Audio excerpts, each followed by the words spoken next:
نہیں ہے۔ ایک بچی نے مزید کویشچن کیا تھا کہ اگر ایک چیز ہے اس کے پاک یا ناپاک ہونے کا اندازہ کیسے لگائیں، ہمیں نہیں پتا کہ یہ پاک ہے یا ناپاک، کیسے اندازہ لگائیں؟ دیکھیں، بعض چیزیں تو ایسی ہیں جن کو شریعت نے ناپاک قرار دیا ہے۔ جتنی بھی نجاستیں ہیں، نجاست غلیظہ ہیں، نجاست خفیفہ ہیں، ان کی معرفت حاصل کرنا ہر عاقل بالغ مسلمان مرد و عورت پر فرض ہے،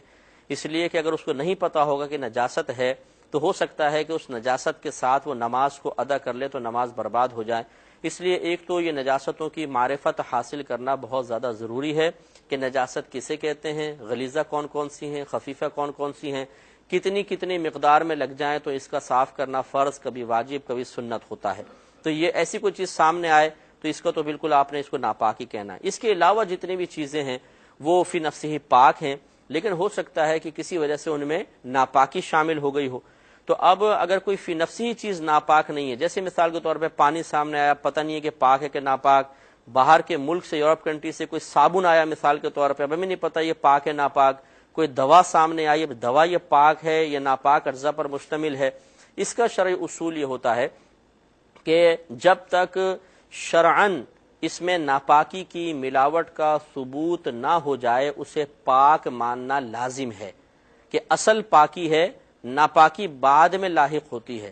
تو اب یہ ناپاکی کا ثبوت کیسے ہوگا؟ یہ تین طریقوں میں سے ایک سے ہو سکتا ہے۔ نمبر ایک، آپ نے اپنی آنکھوں سے خود اپنے سامنے ناپاکی کو اس میں ملتے ہوئے دیکھا ہو تو یہ ناپاک کہلائے گا۔ نمبر دو، کہ کوئی عادل شخص،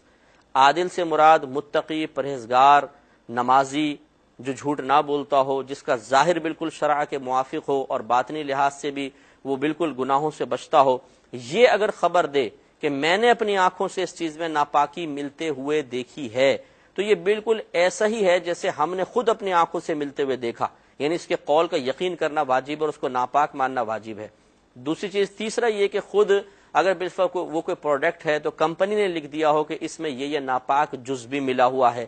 تو یہ بھی ایک معرفت کا ذریعہ ہے۔ تو ان ذریعوں سے اگر پتہ چل جائے تو ہم اسے ناپاک قرار دیں گے، لیکن اگر ایسے ان تینوں ذرائع سے پتہ نہ چلے تو اسے پاک ماننا ہی لازم ہے اور وہ چیز پاک ہوگی۔ ہم اس میں اپنے اندازے سے یا تقوی کا مظاہرہ کر کے کہ چلو جی احتیاط کر لیتے ہیں، ہو سکتا ہے کہ ناپاک ہو، اندازے سے، تقوی سے، پرہیزگاری کا مظاہرہ کرتے ہوئے ہم کسی چیز سے بچنا چاہیں تو بچ سکتے ہیں، احتیاط کرنے میں کوئی حرج نہیں، لیکن مسئلہ یہ ہے کہ کیا اس کو ناپاک قرار دے سکتے ہیں؟ ناپاک قرار نہیں دے سکتے۔ مثال کے طور پہ ایک باہر سے صابن آتا ہے، آپ کو گمان ہے کہ ہو سکتا ہے اس میں سور کی چربی ملا دی گئی ہو، آپ احتیاطاً رک گئے، اس کو استعمال نہیں کیا، ٹھیک ہے، یہ تقوی پرہیزگاری، اس میں کوئی حرج نہیں ہے۔ لیکن اگر آپ کہیں کہ نہیں اس کو استعمال کرنا حرام ہے، یہ ناپاک ہے، یہ بیجا آپ نے حکم لگایا اور زیادتی ہے، اس لیے کہ آپ ثابت کریں اس میں ناپاکی ہے۔ آپ نے آنکھوں سے دیکھا، کسی عادل شخص نے خبر دی، یا آپ وہ کمپنی نے اس میں لکھا کہ ناپاک چیز ملی ہوئی ہے، جب تینوں ذرائع سے نہیں ہے تو خالی آپ اپنے اندازے سے کسی چیز کو ناپاک قرار نہیں دے سکتے ہیں۔ امید ہے کہ آپ بات سمجھ گئے ہوں گے۔